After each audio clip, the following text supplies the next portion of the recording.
ప్రతి సోమవారం రోజు గ్రీవెన్స్, ప్రతి శుక్రవారం రోజు ప్రజా దర్బారు నిర్వహించి వీటిలో ప్రజల సమస్యలు ఏవైతే ఉన్నాయో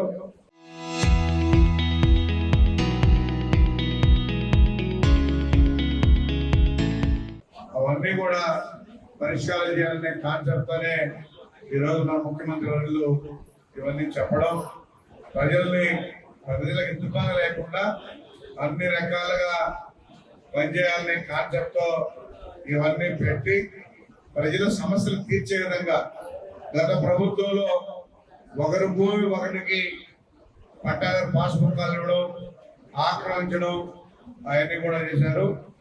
అదేవిధంగా మళ్ళా ఇప్పుడు మనం రీసర్వే పెట్టి అవన్నీ కరెక్ట్ చేసి వాళ్ళందరూ కూడా పాస్బుక్ ఇస్తున్నాం. ఇప్పుడు కూడా ఏదైనా తప్పిదాలు ఉంటే కూడా ఎవరైతే చెప్తారో అవన్నీ కూడా పరిష్కారం చేసే విధంగా ఈరోజు పనిచేస్తామని చెప్పడం కూడా తెలియజేస్తా ఉన్నాం. అదేవిధంగా అధికారులు కూడా పనిచేస్తా ఉంటారు. ఎందుకంటే తప్పిదాలు ఉండకూడదు. ఎవరైతే పొలం మీద ఉన్నారో, ఎవరికైతే భూమి హక్కు ఉందో వాళ్ళకే పట్టాదారు పాస్బుక్ ఇవ్వాలని కూడా తెలియజేస్తా ఉన్నాం. ఎందుకంటే ప్రభుత్వం నుంచి వచ్చేటువంటి కొన్ని బెనిఫిట్స్ కొంతమందికి రావడం లేదు. దానికి కూడా కారణాలు ఏంటంటే వాళ్ళు పాస్బుక్ తీసుకోకుండా కొన్ని అటవీ పొలంబోకులు చేసుకుంటా ఉన్నారు. అటవీ భూములకు అనుమతులు రెవెన్యూ వాళ్ళు ఇవ్వలేదు. ఇంకోటి కూడా గమనించాల్సింది, ఇదే మన రాపూర్ మండలంలో అటవీ భూములు 12,000 ఎకరాలు ఉన్నాయి. అయితే ఖాళీగా ఉన్నాయి.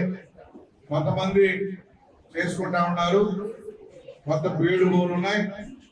దాన్ని రెవెన్యూ డిపార్ట్మెంట్కి దానికి సంబంధం లేదు. ఎందుకంటే అది అటవీ భూములు కాబట్టి వాళ్ళు కూడా రాబోయే రోజుల్లో ఎదురులో పెట్టి చేయాలనే కాన్సెప్ట్తో ఫారెస్ట్ డిపార్ట్మెంట్ కూడా ఉంది. మన రైతులు ఏదైనా పెట్టా కానీ వాళ్ళు అబ్జెక్షన్ చేసి తీసేస్తారు, అన్ని విధాలు నష్టపోతారు. అదే అసైన్మెంట్ అనుకో ఉంటే మనం రెవెన్యూ డిపార్ట్మెంట్ ద్వారా పేదవాళ్ళకి ఇచ్చే అవకాశం ఉంది. ఎందుకంటే అసైన్మెంట్ కమిటీ వచ్చిన తర్వాత నిజమైనటువంటి వాళ్ళు పేదవాళ్ళు ఎవరైతే ఉన్నారో వాళ్ళకి ఈ ప్రభుత్వం ఖచ్చితంగా సహాయ సహకారాలు అందిస్తుందని కూడా తెలియజేస్తా ఉన్నాం. కానీ ఫారెస్ట్ పొలాలకి రెవెన్యూకి సంబంధం లేదు, ప్రభుత్వానికి కూడా సంబంధం లేదు. అది కేంద్ర ప్రభుత్వం పరిధిలో ఉంటుంది కాబట్టి దాని జోలికి మనం వెళ్ళేదానికి కూడా లేదని చెప్పని కూడా తెలియజేస్తా ఉన్నాం. వీళ్ళు అనుకోవచ్చు ఖాళీగా ఉంది కదా మాకు ఇవ్వచ్చు కదా అనేది. ఫారెస్ట్ ల్యాండ్లకి మన ప్రభుత్వానికి ఎలాంటి సంబంధాలు లేవు కాబట్టి అవి ఇచ్చేదానికి కుదరదని చెప్పని కూడా క్లారిటీగా తెలియజేస్తా ఉన్నాం. ఇది అందరూ కూడా గమనించగలని చెప్పి తెలియజేస్తూ సెలవు తీసుకుంటా ఉన్నాం.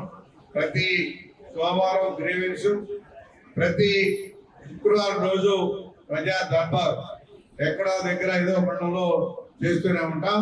ప్రజల సమస్యల్ని పరిష్కారం చేస్తాం. అందులో ఆల్ డిపార్ట్మెంట్స్ కూడా ఉంటారు, అన్ని డిపార్ట్మెంట్లు ఉంటాయి.